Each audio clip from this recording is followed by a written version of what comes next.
Bapak Ibu yang terkasih dan terkasih Tuhan, mari sejenak kita bersaat teduh. Kita renungkan kebaikan Tuhan hari lepas hari, penyertaan-Nya nyata bagi setiap kita, berkat-berkat-Nya nyata bagi setiap kita, berkat kesehatan, berkat kesempatan, berkat materi, berkat rohani, Bapa limpahkan dalam kehidupan setiap kita.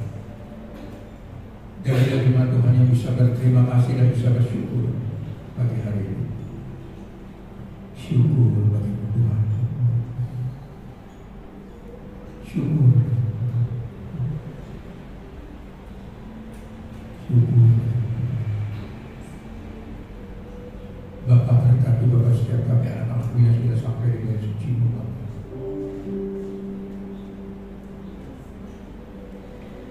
Sucikan, kuduskan setiap kami, Bapa.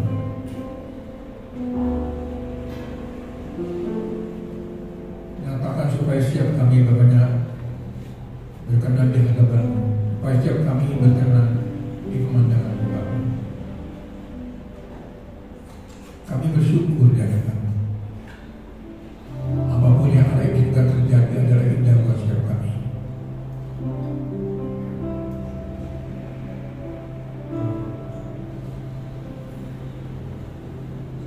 Berkati dan urapi setiap kami, Bapa.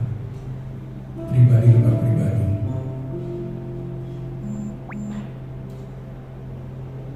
Baik mereka-mereka yang melayani pekerjaan-Mu, Bapa. Sebagaimana matamu kalau syafaat atau SCB mengatur sosial. Pengejar kolektan, Bapa berkati.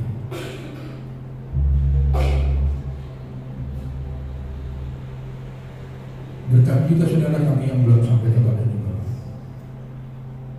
Berkati perjalanannya, Bapa.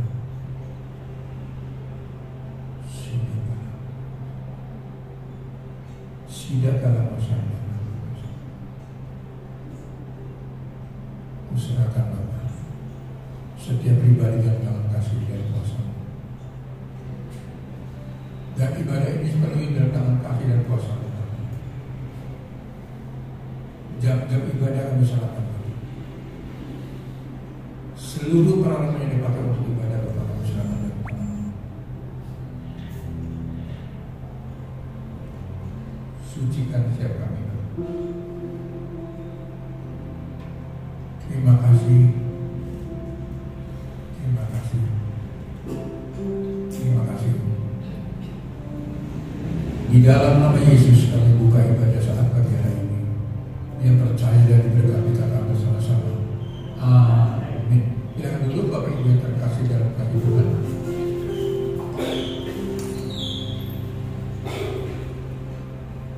Saudara saudara sekalian dikatakan Tuhan, seberapa kita yang ada kita percaya 2-3 orang berkumpul di dalam nama Yesus, Tuhan hadir di tengah-tengah kita. Amin. Pastikan setiap kita membuka hati untuk Roh Kudus mengerjakan kita saat pagi hari ini. Sesuatu akan terjadi saat kita mengizinkan Tuhan bekerja. Yesus, kami mengasihi Tuhan. Sungguh kami mengasihi dan kami selalu rindu akan Engkau, Tuhan. Ini hidup kami di hadapan-Mu, Tuhan. Engkau, Tuhan, kemenangan kami. Engkau, Yesus, sumber pengharapan kami, Tuhan. Yang kami andalkan, yang kami banggakan, Tuhan. Kami hidup di dalam-Mu,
Masih dalam rencana-Mu Tuhan, masih dalam hadirat-Mu Tuhan, bawa kami Tuhan.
hadiratmu, nikmati hadiratmu, sucikan hidup kami.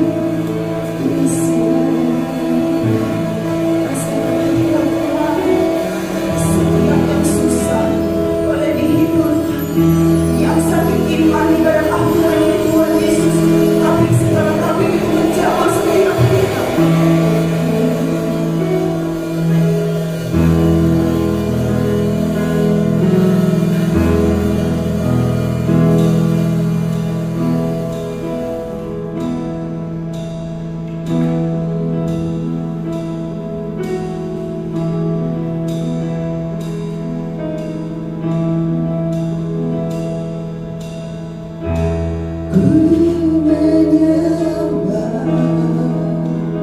Dalam kudus hadiratmu,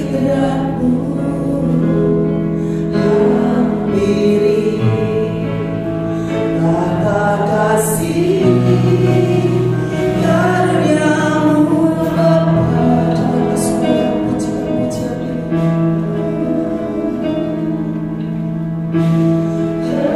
kekuatanmu hanya dalam hadiratmu.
Dan pagi hari ini Tuhan, mari Tuhan, Engkau berkarya di tempat ini Tuhan. Engkau hadir di tempat ini Allah Roh Kudus. Setiap kami yang datang dengan membawa beban persoalan, Tuhan lepaskan. Yang membawa sakit penyakit, Tuhan sembuhkan di dalam nama Yesus. Kami imani sakit penyakit sudah Engkau hancurkan, sudah Engkau sembuhkan Tuhan. Dan kami mau terima berkat-berkat Tuhan, sukacita yang melimpah-limpah terus bertambah-tambah dalam hidup kami. Di dalam nama Yesus kami terima berkat-Mu yang siap diberkati Tuhan. Terima kesembuhan dari Tuhan, katakan sama-sama amin. Haleluya, haleluya.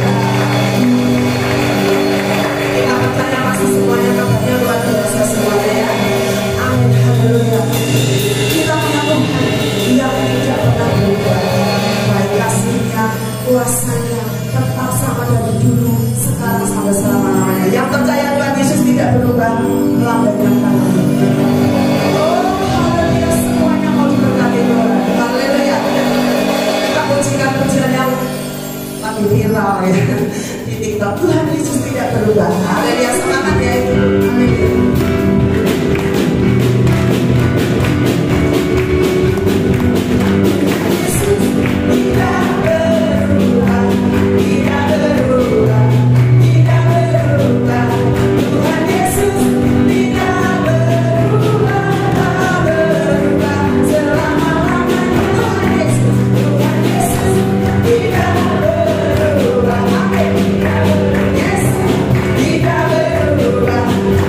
Yes,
sukacita. Amin.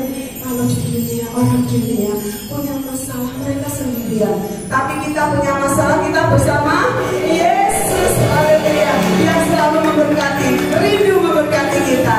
Yesus kita kasihan. Amin. Haleluya.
Pujian kami saat pagi hari ini Tuhan, boleh berkenan di hadapan Engkau Bapa. Sebentar kami ingin memberikan persembahan Tuhan. Biarlah persembahan kami berkenan di hadapan Engkau Tuhan. Kau berkati setiap anak-anak-Mu Tuhan saat pagi hari ini Tuhan, untuk melayani Engkau saat pagi hari ini Tuhan. Pengedar kolektan yang ada Tuhan, pengelola keuangan yang ada Tuhan, Kau berkati Bapa. Terima kasih Tuhan, kami ingin berikan yang terbaik bagi Engkau. Hanya di dalam nama Tuhan Yesus, haleluya. Amin.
setiap kita yang datang pagi hari ini yang sakit iman, yang punya beban persoalan iman, bahwa Tuhan sanggup memulihkan, Tuhan sanggup menyembuhkan. Karena Tuhan sudah berjanji, berfirman bahwa akan menyembuhkan kita.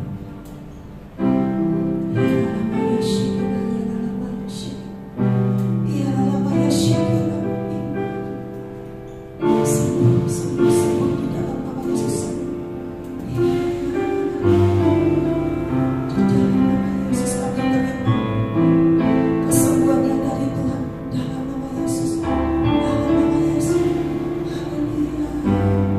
Yesus.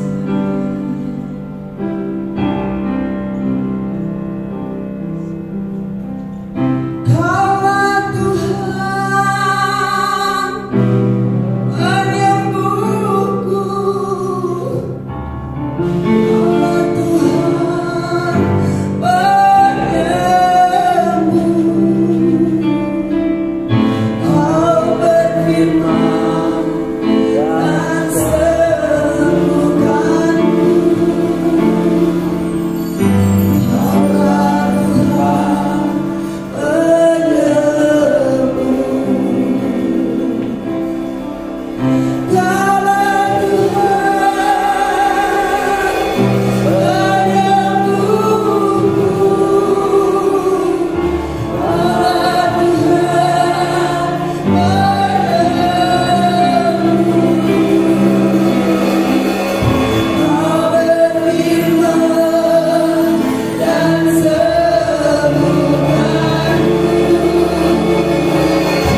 Kaulah Tuhan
hidup kami sudah ditebus, hidup kami sudah Kau selamatkan, hidup kami sudah sembuh, dan hidup kami ada di dalam tangan-Mu. Satu hidup yang baru, hidup yang berkemenangan. Terima kasih Tuhan, kami yakin Kau ada di tengah-tengah kami, Kau ada di dalam ujian kami, di dalam ibadah kami, dari awal sampai pertengahan ini. Dan tiba di saatnya pertengahan ini Tuhan, pertengahan ibadah ini kami akan renungkan akan kebenaran firman-Mu.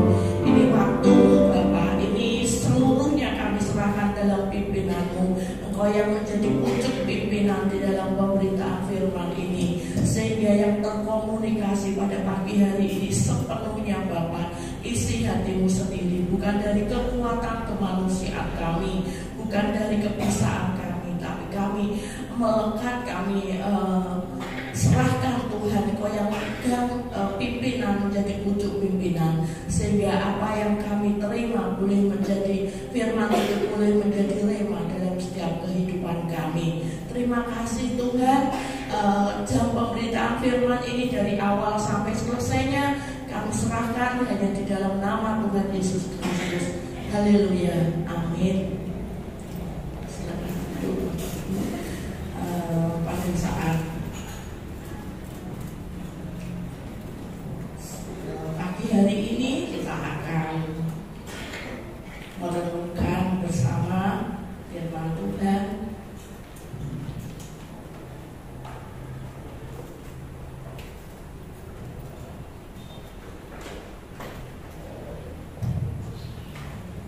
Kita akan merenungkan firman Tuhan yang terdapat di dalam Efesus pasal yang keempat ayat yang ke-15.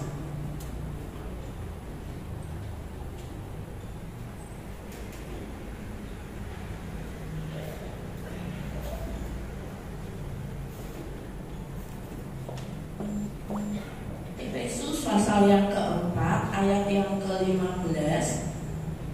Begini bunyi firman Tuhan.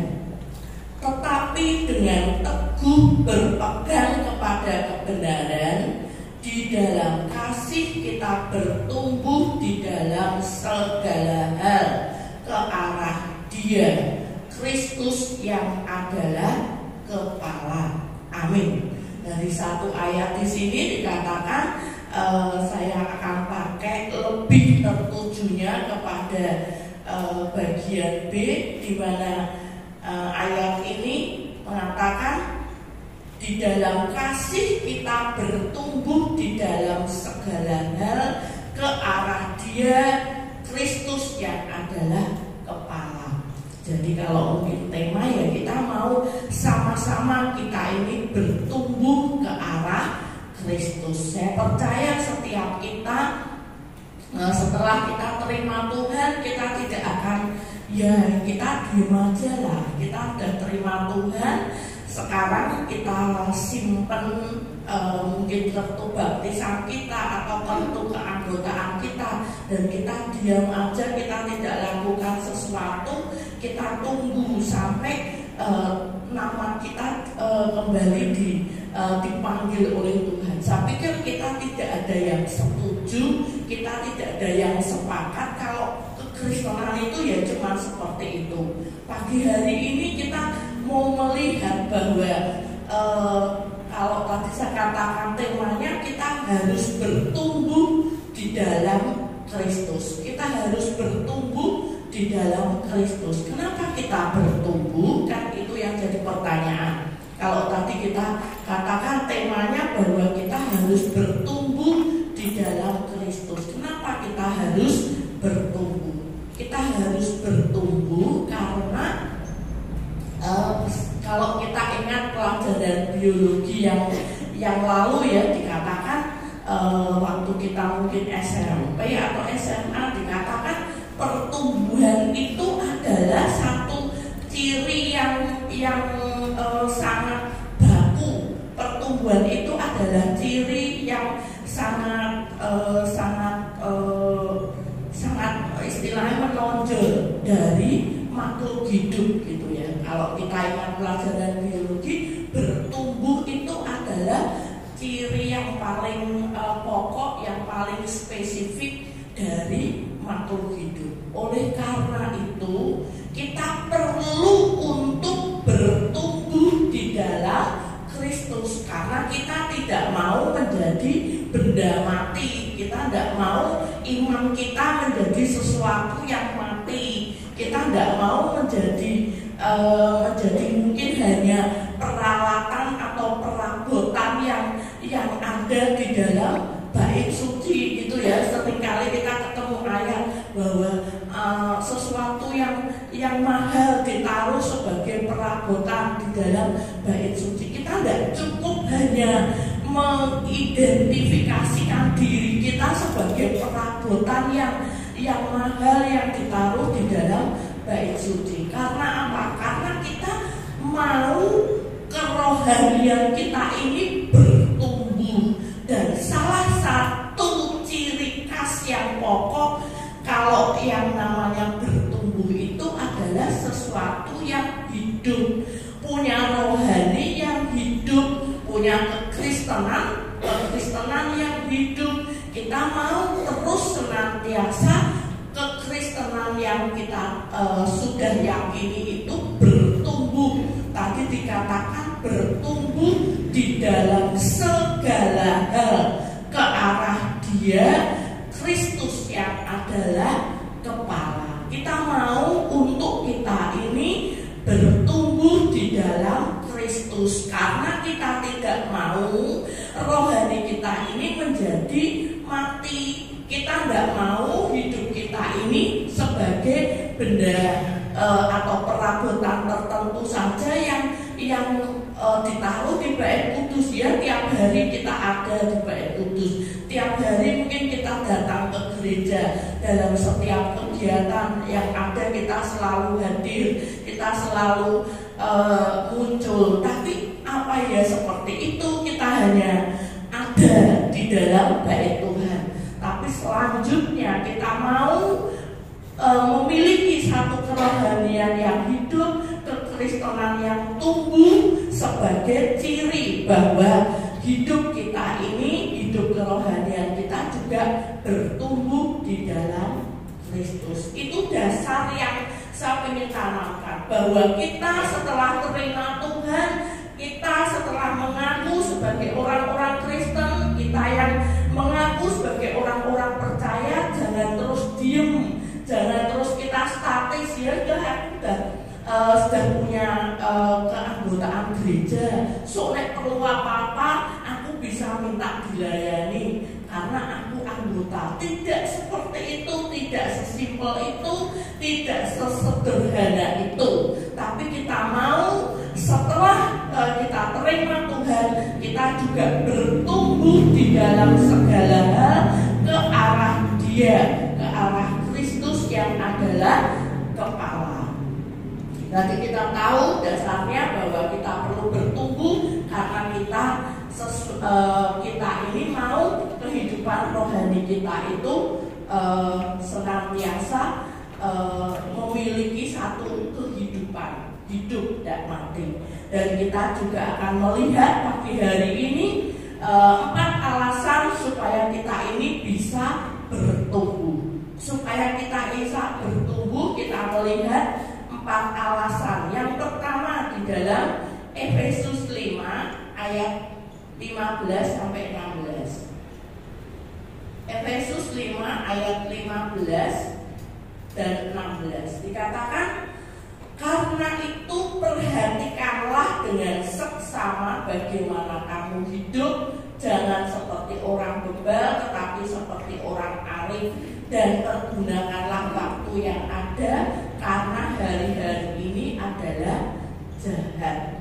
Saya munculkan satu ayat, awal ayat yang ke-15 dikatakan, perhatikanlah dengan seksama bagaimana kamu hidup.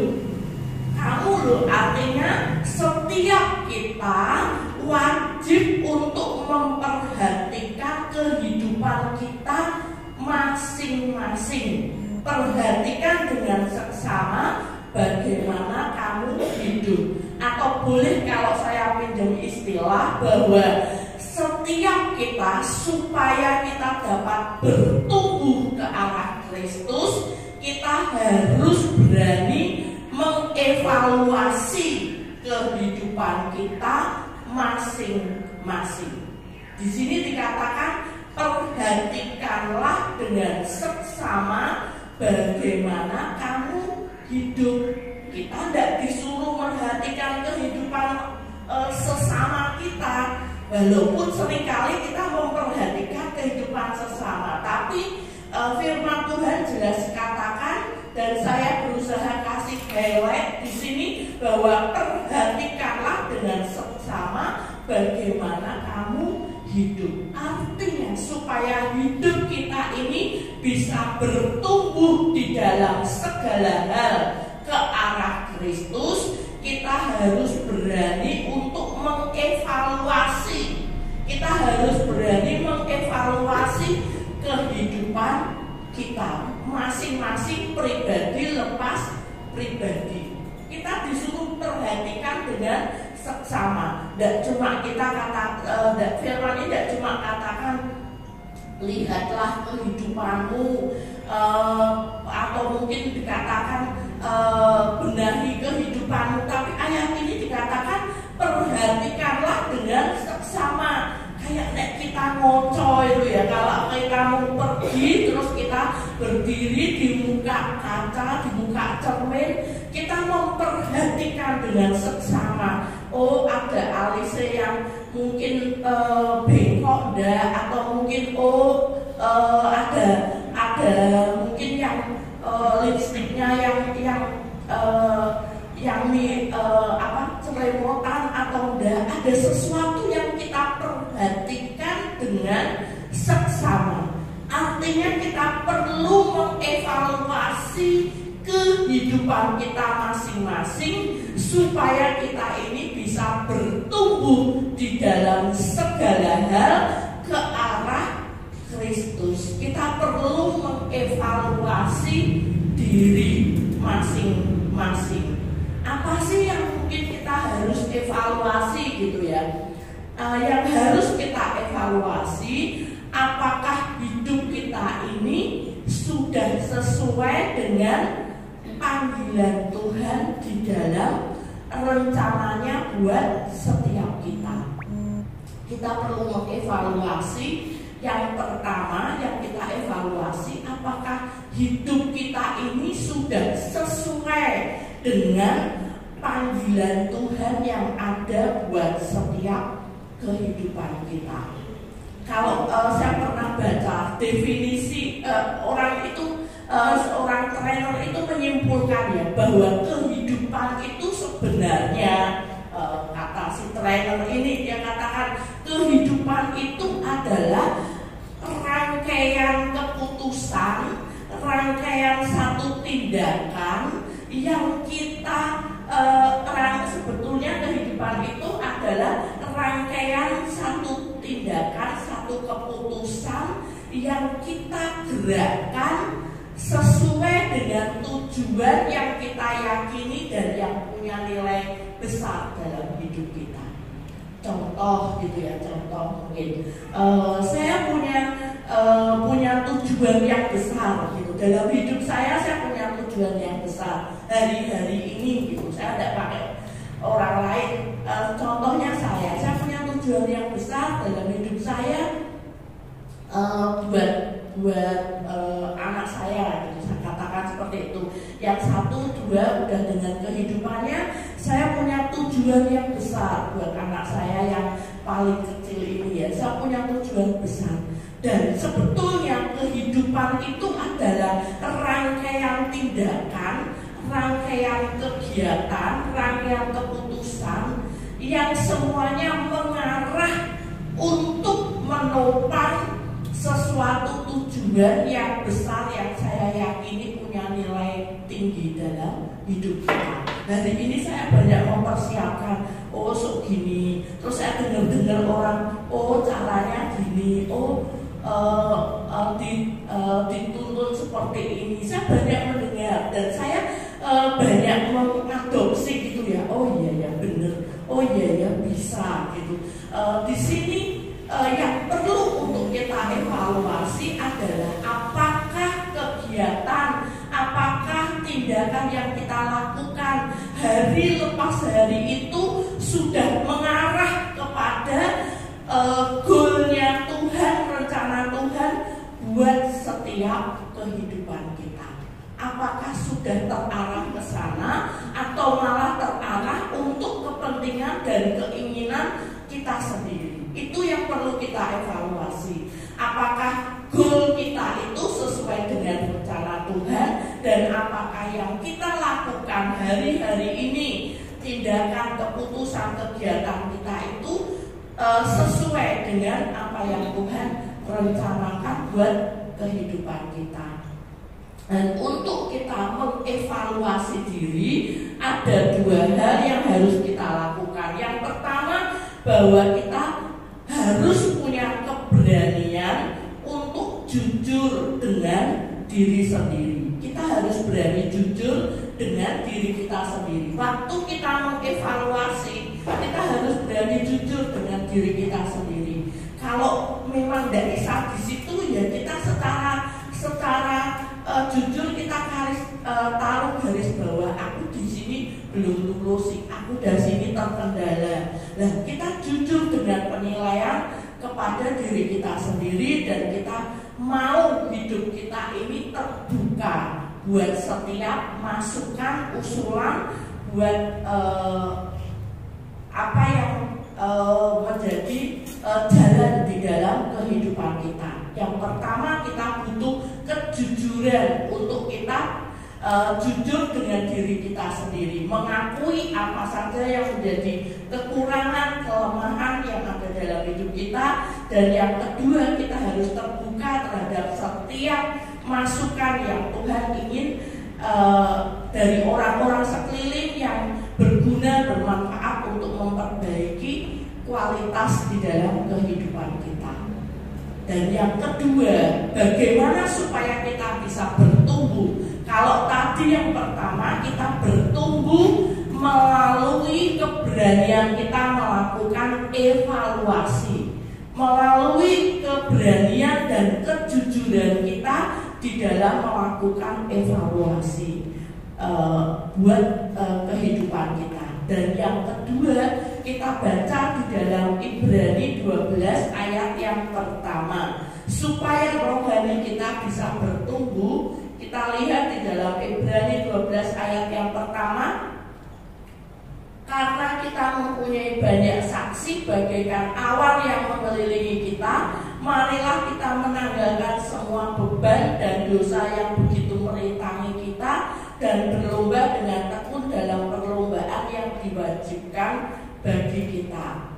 Yang saya garis bawahi dari ayat ini, marilah kita menanggalkan semua beban dan dosa yang begitu merintangi kita. Yang saya garis bawahi itu, marilah kita menanggalkan semua beban dan dosa yang begitu merintangi kita. Jadi di dalam perjalanan hidup kita itu, mau tidak mau, suka tidak suka, pasti ada hal-hal yang merintangi.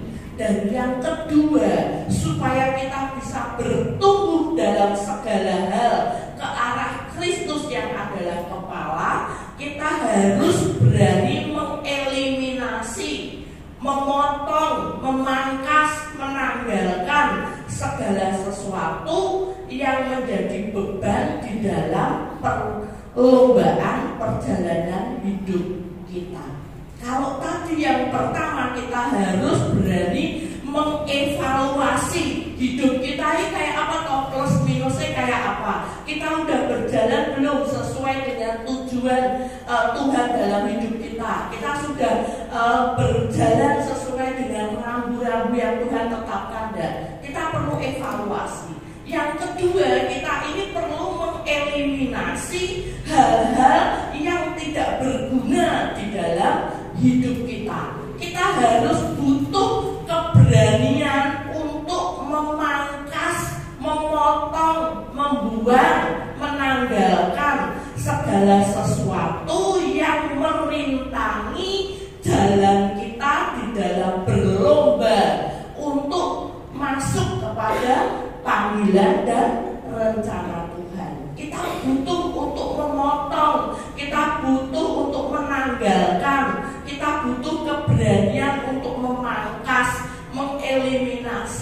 kata-kata eliminasi itu populer waktu ada pencarian bakat gitu ya. Wah, siapa yang tereliminasi, siapa yang nanti pulang gitu ya. Kita butuh keberanian untuk mengeliminasi hal-hal yang membebani, merintangi perjalanan kita masuk kepada rencana Tuhan. Kita butuh, kalau tadi yang pertama modalnya butuh kejujuran, yang kedua ini untuk kita mengeliminasi modalnya kita butuh keberanian.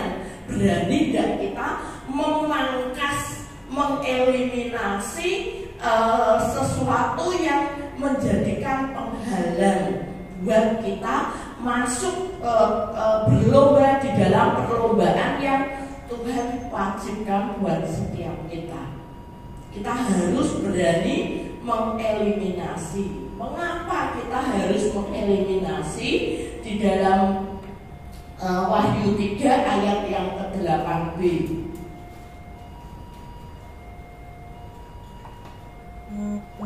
Aku tahu bahwa kekuatanmu tidak seberapa, namun engkau menuruti firman-Ku dan engkau tidak menyangkal namaku.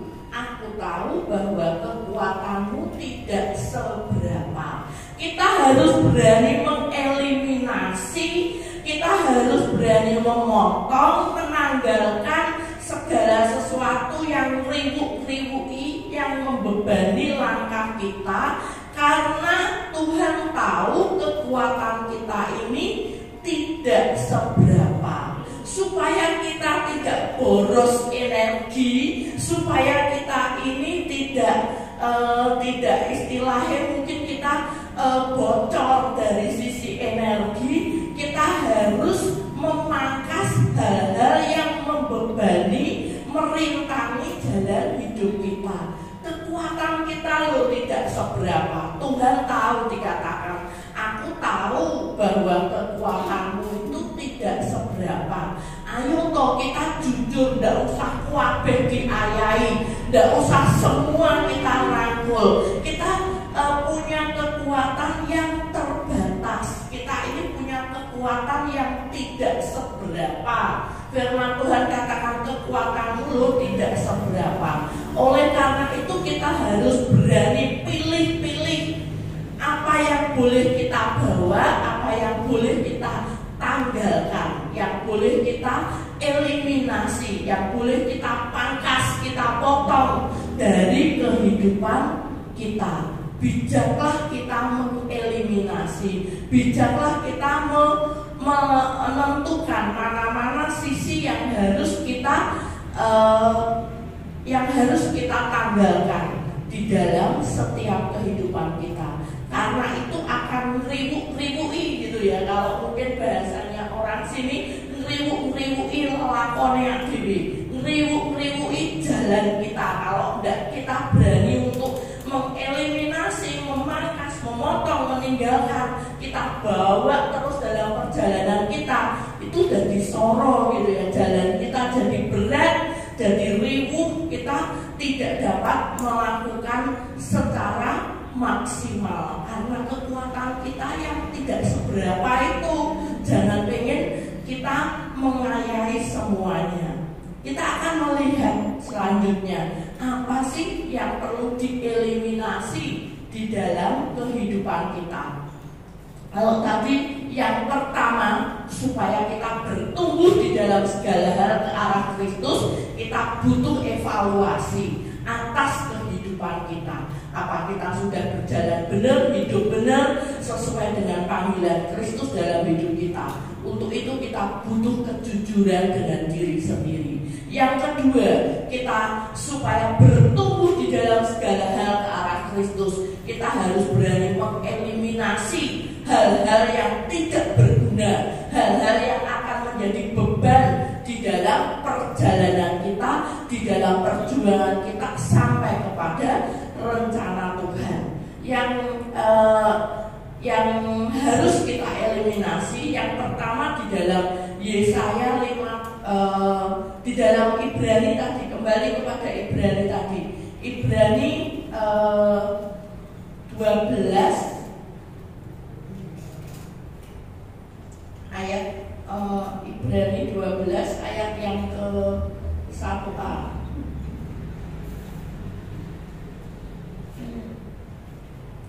Ibrani 12 ayat 1a dikatakan karena kita mempunyai banyak saksi bagaikan awan yang mengelilingi kita, marilah kita menanggalkan semua beban dan dosa yang begitu merintangi, yang harus kita eliminasi pertama kali dalam hidup kita adalah dosa. Dosa itu harus kita eliminasi di dalam kehidupan kita. Kalau kita mau bertumbuh, hari ini kita jangan bertoleransi dengan dosa. Kalau kita mau bertumbuh rohani kita di dalam segala hal ke arah Kristus yang adalah kepala, kita jangan lagi dekat-dekat dengan dosa. Kita jangan lagi bertoleransi dengan dosa. Sungguh kalau dikatakan dosa besar, dosa kecil, secara pribadi saya hendaklah dosa dia dosa gitu, tidak ada yang besar, tidak ada yang kecil. Kita yakin bahwa dosa itu menjadi penghalang untuk kita ini di dalam masuk kepada rencananya Tuhan. Di dalam Yesaya 59 ayat yang kedua jelas dikatakan, tetapi yang merupakan pemisah antara kamu dan Allahmu ialah segala kejahatanmu, dan yang membuat dia menyembunyikan diri terhadap kamu sehingga ia tidak mendengar ialah segala dosamu. Jelas dikatakan yang membuat Tuhan ngumpet gitu ya. Kalau mungkin bahasa lainnya, bahasa sederhananya, yang membuat Tuhan itu ngumpet terhadap kita, tidak mau mendengar doa-doa kita adalah dosa kita.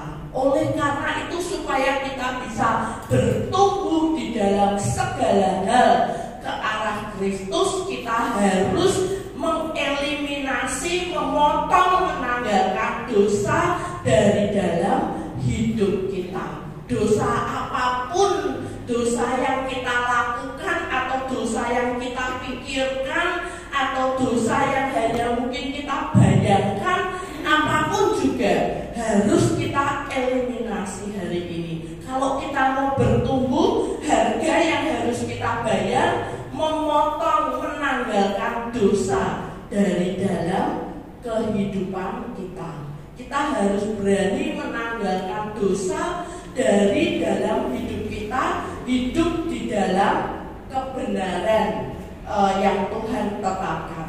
Terus yang kedua yang harus kita eliminasi di dalam Yakobus 3 ayat yang ke-16.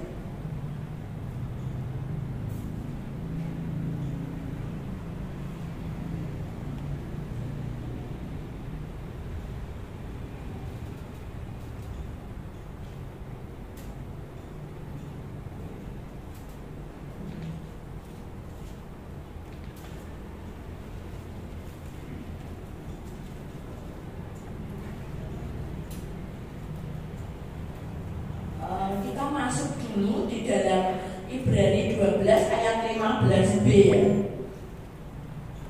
Jagalah supaya jangan ada seorang pun menjauhkan diri dari kasih karunia Allah, agar jangan tumbuh akar pahit yang menimbulkan kerusuhan dan yang mencemarkan banyak orang. Agar jangan tumbuh akar pahit yang menimbulkan kerusuhan dan yang mencemarkan banyak orang. Jadi yang kedua yang harus kita eliminasi di dalam kehidupan kita itu adalah luka-luka batin atau akar pahit yang ada di dalam kehidupan kita.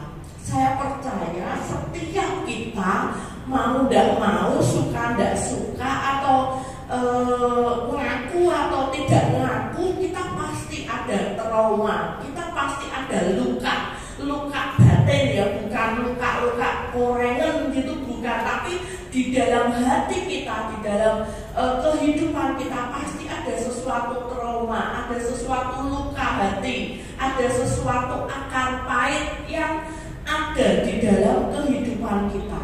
Kita percaya bahwa hal itu tuh tidak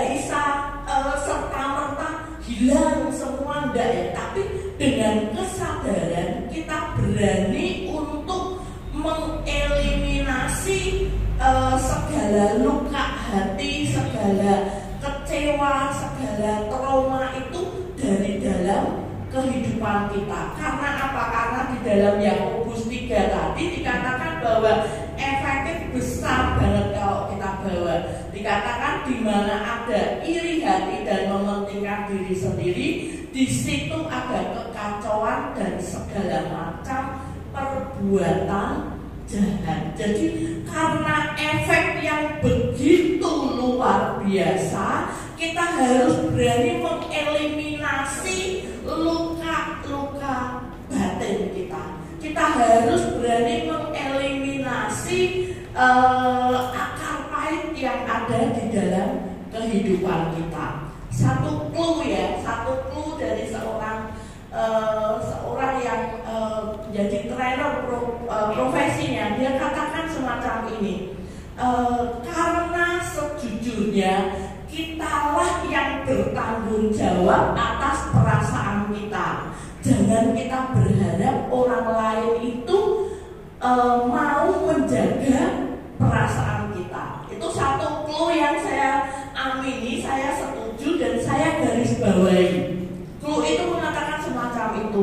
Jadi jangan kamu menyalahkan orang lain kalau perasaan kita ini terluka. Karena sejujurnya kitalah yang bertanggung jawab atas perasaan kita.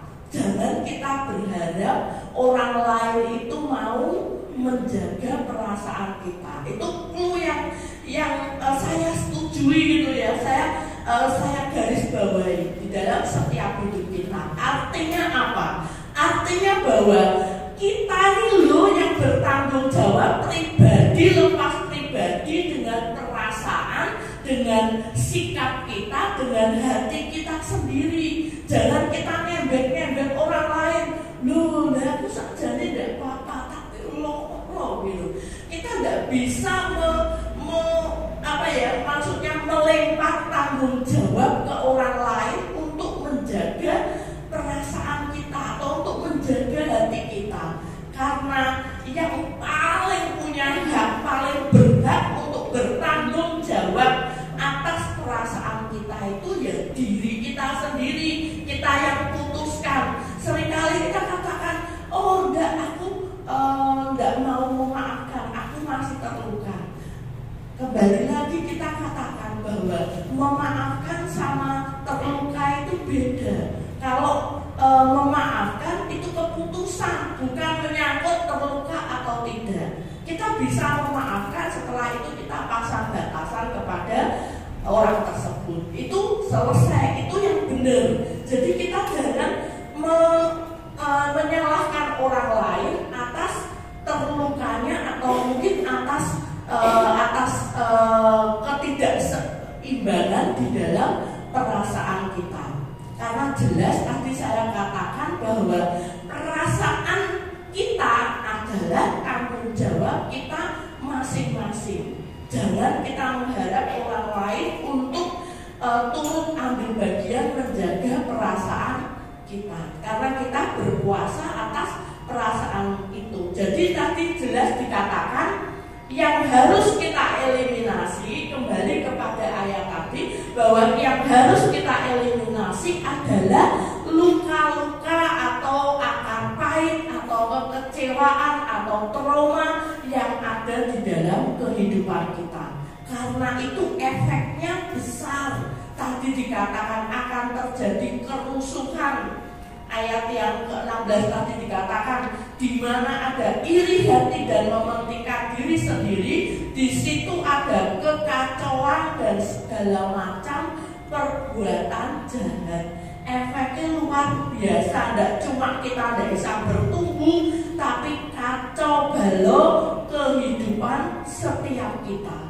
Orang yang tidak berhasil menguasai hatinya, yang tidak berhasil menguasai menjaga hatinya, akan terjadi kekacauan di dalam kehidupannya, kekacauan dan segala macam perbuatan jahat. Kalau sudah pikirannya kacau, perbuatannya pasti kacau, karena pikiran itu mempengaruhi secara langsung terhadap apa yang kita lakukan. Kita berpikir orang itu jahat be aku, terus kita mulai menentukan, oh berarti aku tidak akan mungkin omongan be orang itu sudah perbuatan jahat. Dimulai dari kekacauan pikiran kita yang mendakwa bahwa orang itu tidak suka dengan kita. Oleh karena itu kita harus mengeliminasi. Kalau kita mau bertumbuh di dalam segala hal ke arah Kristus yang adalah kepala,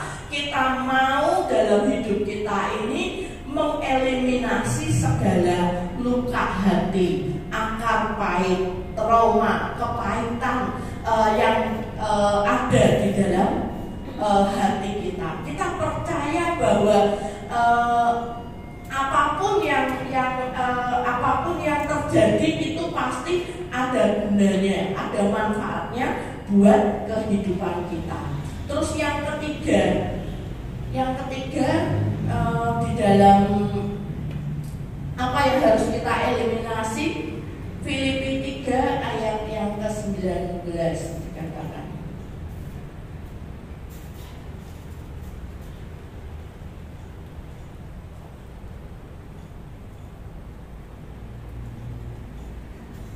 Yang ketiga yang harus kita eliminasi adalah kebiasaan buruk.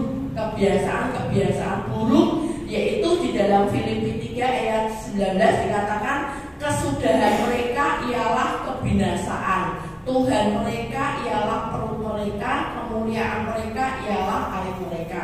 Pikiran mereka semata-mata tertuju kepada perkara duniawi. Saya garis bawahi, Tuhan mereka ialah perut mereka. Hari ini yang seringkali menjadi kebiasaan buruk dalam kehidupan kita ini bukan dosa mencuri gitu ya, mungkin bukan kita melakukan sesuatu yang jelas-jelas merugikan ya, tapi seringkali kita hidup di dalam sesuatu kebiasaan yang tidak baik gitu ya. Yang hari ini kembali bukan contohnya orang lain, tapi saya berusaha untuk memerangi. Dikatakan Tuhan mereka adalah perut mereka. Kita terlalu memuja perut kita. Pengen ini makan di tempat ini gitu ya. Sekarang kan promosi gitu gampang. Di sana lagi ada promo ini dan sebagainya. Seringkali kebiasaan buruk itu kalau tidak kita eliminasi, membawa kehidupan kita ini juga tidak bisa bertumbuh. Kita senantiasa cuma mungkin makan bagi jasmani kita, tapi kita tidak teringat untuk kita menumbuhkan tidak hanya jasmani tapi juga rohani. Bahkan satu kesaksian yang pernah saya dengar ya, seorang single mom gitu dengan dua anak yang masih cukup kecil ya, kelas SD gitu kira-kira. Dia katakan suaminya meninggal, dia katakan aku tuh punya kebiasaan yang tadinya tak pikir baik gitu, ternyata itu buruk. Dia katakan kebiasaannya itu setelah anak-anak semua tidur, dia katakan itu aku pakai sebagai me time. Dia katakan semacam itu. Kalau tadinya aku pagi siang, pagi mungkin menyiapkan kebutuhan anak-anak, siang bekerja, sore kumpul dengan anak mungkin bantu kerja, bikin PR dan sebagainya. Waktu mereka tidur itu yang tak ambil, bukan waktu aku mau keluyuran di luar, bukan aku mau mungkin istilahnya pergi foya-foya di luar. Dia katakan itu cuma me time ya, tak pikir mereka tidur, aku me time sampai larut malam, karena dia seorang single mom dengan 2 anak. Jadi dia katakan tak pikir aku tuh melakukan hal-hal yang baik, aku melakukan hal-hal yang benar, aku melakukan hal yang tidak merugikan siapapun termasuk anak-anakku. Dia katakan dia tidur, saya menikmati kesendirian itu ya, memberikan waktu buat dirinya sendiri sampai larut malam. Sampai singkat cerita akhirnya dia terkena satu penyakit yaitu GERD, dan itu hampir merampas kehidupannya. Padahal dia sudah orang tua tunggal buat anak-anaknya, dan dia katakan bahwa ternyata kebiasaan yang tak pikir tadinya baik, yang tak pikir tadinya berkenan, itu ternyata bisa menjadi kebiasaan yang buruk. Demikian juga kehidupan kita hari-hari ini. Minta hikmat Tuhan untuk kita berani mengeliminasi hal-hal yang walaupun nampaknya itu baik, tapi tidak baik buat kehidupan kita, tidak baik buat kesehatan kita. Bagaimana kita bisa bertumbuh di dalam segala hal ke arah Kristus? Kalau kita sakit-sakitan, bagaimana kita bisa bertumbuh rohani kita? Bagaimana kita bisa bertumbuh iman percaya kita? Kalau fisik kita tidak mendukung, mungkin kita mau jalan udah capek, dan kita mau mungkin melayani, melangkah ke keluar, kita sudah aras-arasan. Kita harus belajar untuk berani mengeliminasi, memotong, memangkas kebiasaan-kebiasaan yang tidak baik di dalam kehidupan kita. Poin yang kedua, yang pertama kita perlu evaluasi diri, yang kedua kita perlu mengeliminasi hal-hal yang tidak berguna di dalam kehidupan kita, yaitu dosa, luka masa lalu, trauma, akar pahit, dan kebiasaan-kebiasaan buruk. Itu harus kita eliminasi. Dan yang ketiga, kita harus bertahan di dalam setiap proses yang Tuhan tetapkan. Setiap kita harus bertahan di dalam setiap proses yang Tuhan tetapkan. Di dalam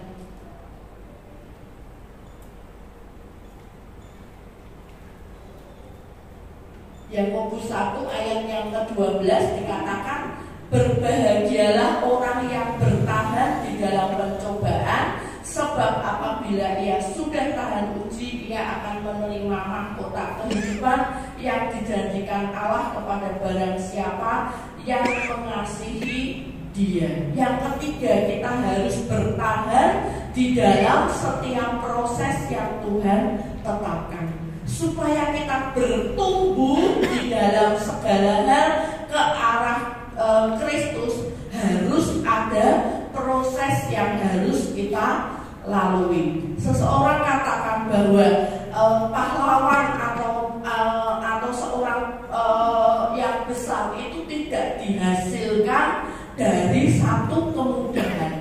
Untuk kita bisa menjadi seorang pahlawan, untuk kita mungkin bisa diakui sebagai seorang mungkin olahragawan yang sejati, itu tidak dihasilkan dari kemudahan, tapi semuanya butuh proses untuk kita sampai ke sana.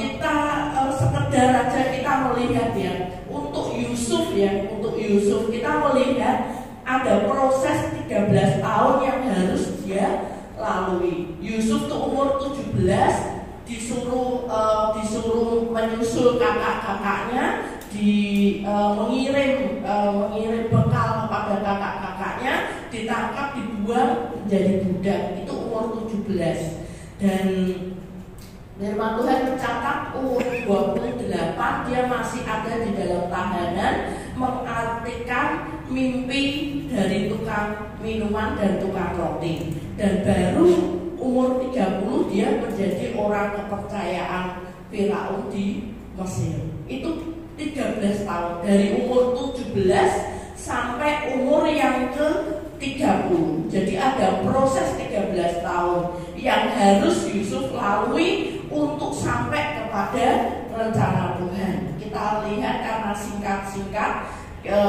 bagaimana proses yang dialami Daud di dalam 1 Samuel 16 ayat yang ke-12.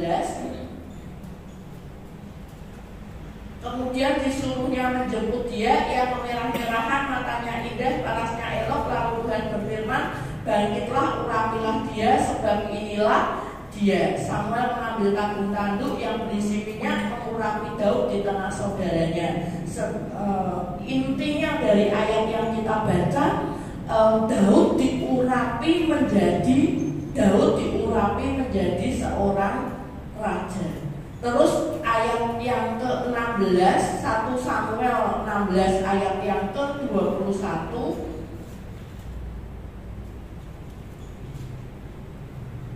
demikian Daud sampai kepada Saul dan menjadi pelayannya. Saul sangat mengasihinya dan ia menjadi pembawa senjatanya. Kita melihat bahwa Daud diurapi untuk menjadi raja, tetapi dia sampai di rumah Saul tidak langsung menjadi raja, malah dia menjadi pelayan.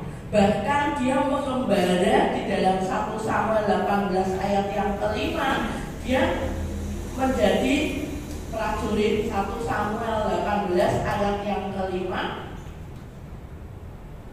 Daud maju berperang dan selalu berhasil kemana juga Saul menyuruhnya. Dia menjadi prajurit. Terus 1 Samuel 19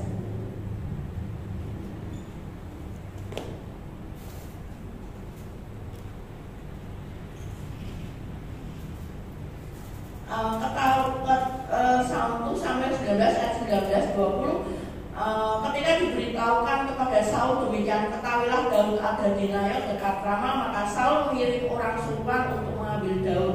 Tetapi orang ini melihat sekumpulan nabi kepenuhan dengan dikepalai oleh Samuel. Singkat cerita bahwa Daud dari diurapi untuk menjadi raja, dia melewati banyak proses yang Tuhan tetapkan. Pertama menjadi pelayan, terus dia menjadi prajurit, akhirnya dia menjadi buronan. Di dalam ayat yang kita baca tadi 1 Samuel 19, kita melihat kalau baca pelan-pelan Daud menjadi buronan, dan baru di usia 30 Daud menjadi raja. Kalau kita lihat, kalau kita cari-cari, Daud diurapi itu di usia yang sangat muda 15, tapi dia naik menjadi raja itu usia 30. Ada 15 tahun yang Tuhan butuhkan untuk sampai kepada janji yang Tuhan tetapkan dalam hidup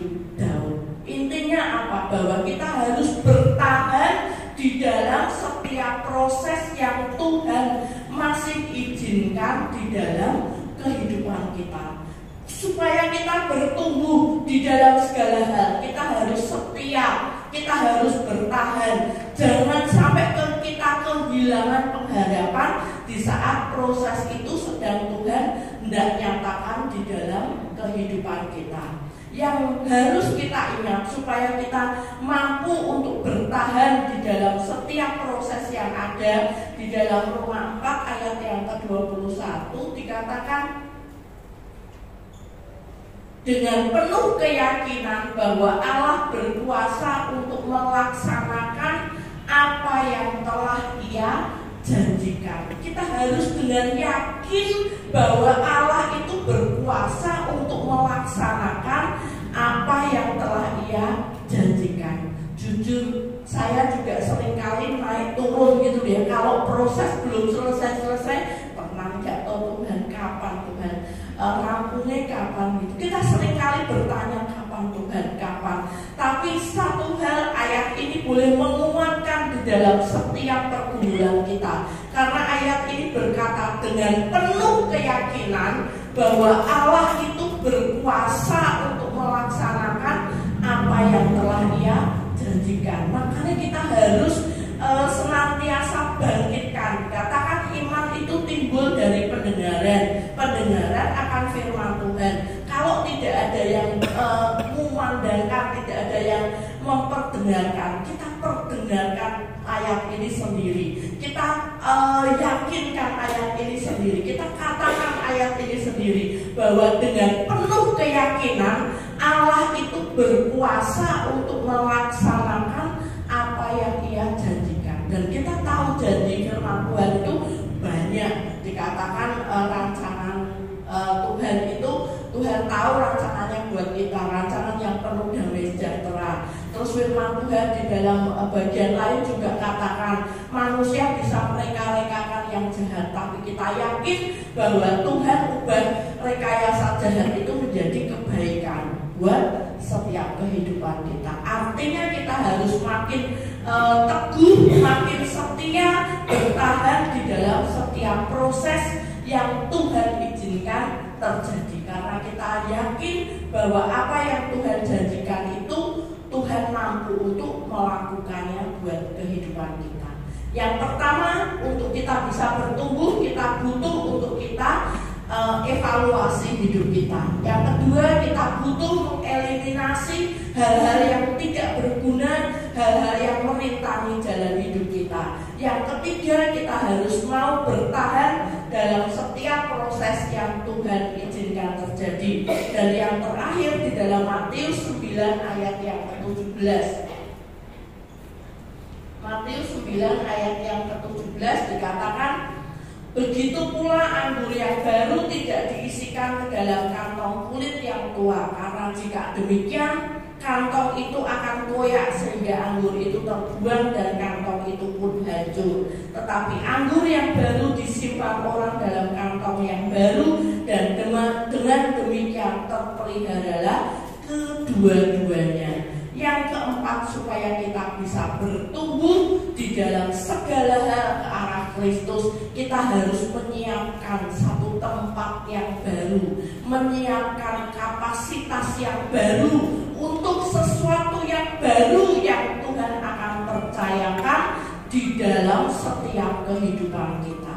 Jadi yang perlu baru dan cuma sesuatunya yang Tuhan akan persiapkan buat hidup kita.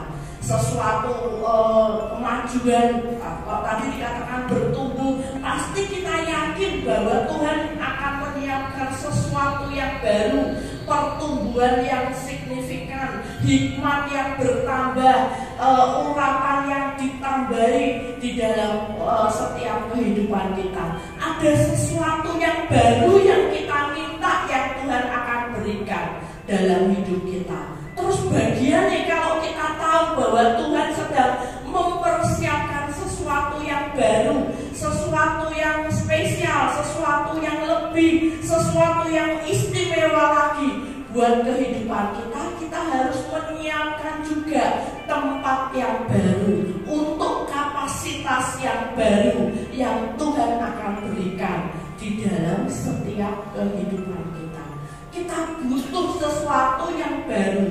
Tapi firman ini dikatakan kalau anggurnya baru ditaruh di kantong yang lama akan rusak. Kenapa? Karena tempat nampung anggur itu dari kulit binatang. Kalau dia sudah lama, itu kayak tas kulit itu ya, kadang bisa gampang koyak ya, gampang sobek. Ada yang mungkin bisa sobek kayak mereteli gitu ya. Sedangkan anggur yang baru itu punya kekuatan yang powerful gitu dikatakan. Anggur yang baru itu punya kandungan ragi, punya kandungan kayak alkohol itu yang mampu mendesak, yang mampu untuk kekuatannya tuh luar biasa gitu ya. Sesuatu yang dahsyat, sesuatu yang powerful. Ada kandungan raginya, ada kandungan alkoholnya. Anggur yang baru bisa mendesak sana kemari. Dia punya kemampuan untuk menerobos gitu ya, untuk menerobos, untuk mendesak. Kalau kantongnya masih kantong yang lama, yang mungkin udah keras, yang mungkin udah kulitnya mungkin udah tipis, udah kekrepet, maka anggur yang baru ini kemampuannya mendesak ini akan melukai, akan merusak kantong yang baru. Sehingga tadi dikatakan kalau rusak maka tidak. Tetapi anggur yang baru yang disimpan orang dalam kantong yang baru akan terpelihara. Tapi kalau kantongnya tidak baru, anggur itu akan terbuang dan kantongnya hancur. Oleh karena itu buat setiap hal baru yang Tuhan akan siapkan dalam hidup kita, yang kita yakini sesuai permintaan kita, maka kita butuh menyiapkan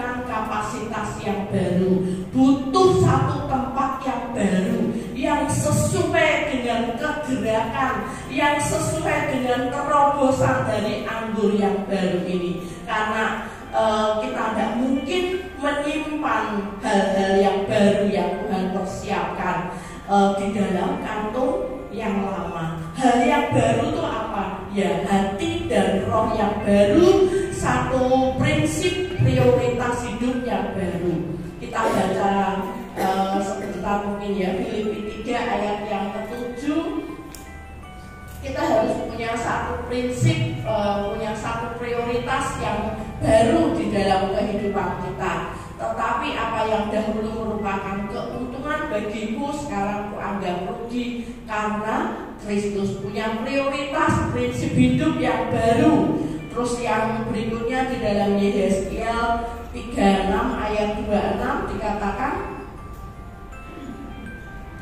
kamu akan kuberikan hati yang baru dan roh yang baru di dalam batinmu, dan aku akan menjauhkan dari tubuhmu hati yang keras dan kuberikan kepadamu hati yang taat. 4 hal ini harus kita miliki supaya kita bisa bertumbuh di dalam segala hal ke arah Kristus yang adalah kepala. Kita percaya, kita mau jadi orang Kristen yang hidup rohaninya, hidup imannya, hidup rezekinya, hidup rumah tangganya. Kita mau tetap menjadi orang Kristen yang hidup, yang bertumbuh tandanya. Kalau kita mau jadi orang Kristen yang hidup, berarti kita mau bertumbuh di dalam segala hal ke arah Kristus. Yang pertama, kita harus evaluasi diri. Yang kedua, kita harus eliminasi hal-hal yang tidak kepakai dan memberatkan buat langkah kita. Yang ketiga, setia kepada proses yang Tuhan tetapkan dalam hidup kita. Dan yang keempat, kita berani menyiapkan satu kapasitas yang baru, tempat yang baru, buat sesuatu yang baru yang Tuhan akan berikan dalam hidup kita. Kita yakin Tuhan akan mampu bawa hidup kita dengan pertumbuhan yang baru, baik itu di dalam hikmat, di dalam pelayanan, di dalam keuangan, di dalam apapun kita akan bertumbuh karena janji Tuhan yang menyiapkan buat orang-orang yang merindukan dan memintanya. Kita tutup dengan satu ayat di dalam Efesus 4 ayat 23 dan 24.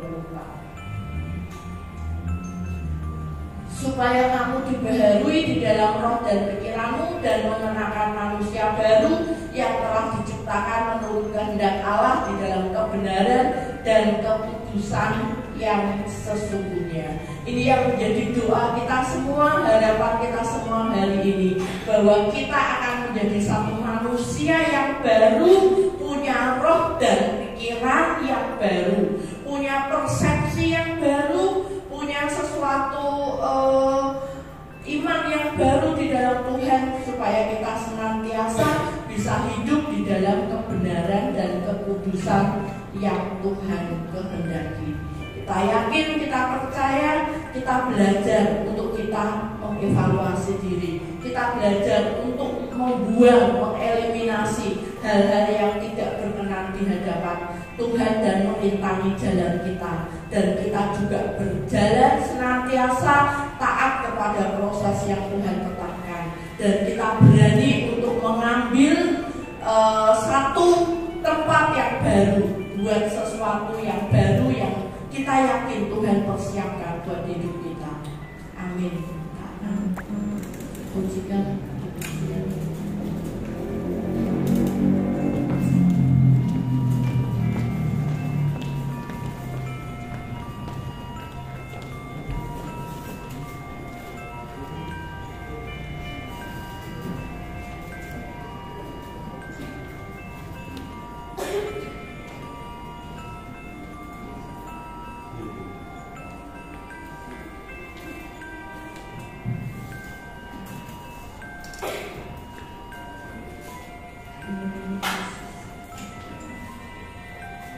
Kita bawa kehidupan kita hari ini kepada Tuhan. Kita yakin dan kita percaya, kita mau bertumbuh. Kita tidak mau untuk kita tetap menjadi kita yang seperti dahulu. Karena kekristenan tidak hanya soal soal waktu, soal berapa lama kita menjadi orang percaya, tapi kekristenan adalah hubungan. Kekristenan adalah cara hidup, gaya hidup kita. Bagaimana kita menghidupi kehidupan kita. Kita percaya kita butuh satu pertumbuhan untuk kita bisa bertumbuh di dalam segala hal ke arah Kristus yang adalah kepala. Kita butuh keberanian untuk kita mengevaluasi kehidupan kita. Kita perlu jujur untuk kita mengevaluasi mana-mana yang kurang, mana-mana yang kita butuh kekuatan Tuhan, bagian mana yang kita butuh satu